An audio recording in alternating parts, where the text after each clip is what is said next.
I start by saying that I was an assistant principal of foreign languages and ESL at Morris High School.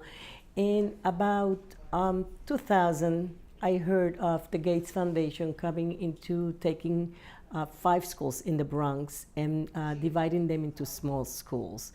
At the time, I realized that the large high school were not working. I was in charge of a department with over 30 teachers and a lot of ESL students, and I realized that the graduation rate for these students was less than 20%.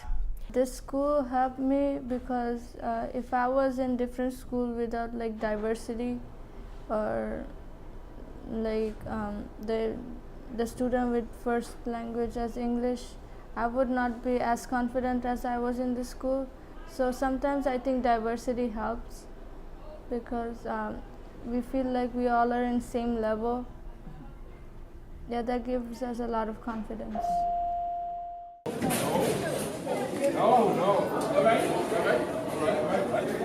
Burden or stress at all, and he sees me doing things that, like, for instance, we will work with a diversity of students, and we want to have that diversity. We believe that, diversity and different opinions, different perspectives, different backgrounds, languages, it's all super important. Well, this school is 50-50 because we're the only school in the city that asks for that. I don't know any other school that wants 50% English language learners. A very deliberate 50-50.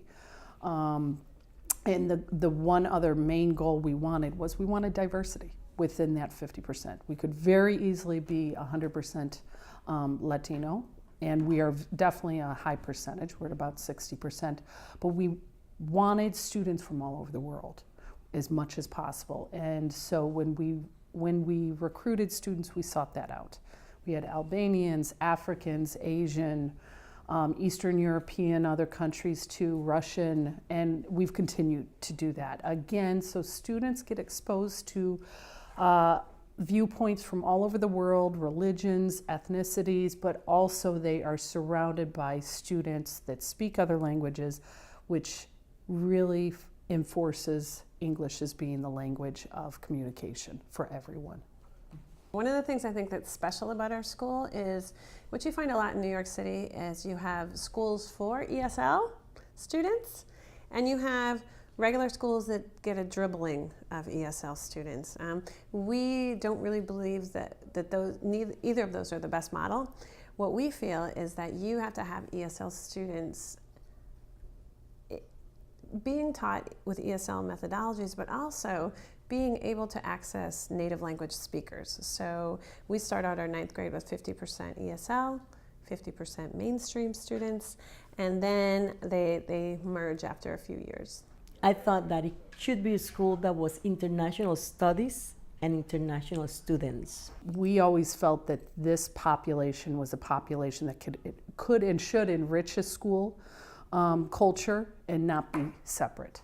So that really was our passion, was working with English language learners and bringing them into a mainstream population in a very deliberate way in order to enrich that student population and to give them greater opportunity to use their English, to develop their English, as well as give the mainstream population greater exposure to students from all over the world and all of the dreams and the aspirations and the drive that they bring coming as immigrants to America, seeking out that American dream. Who says I think I get that?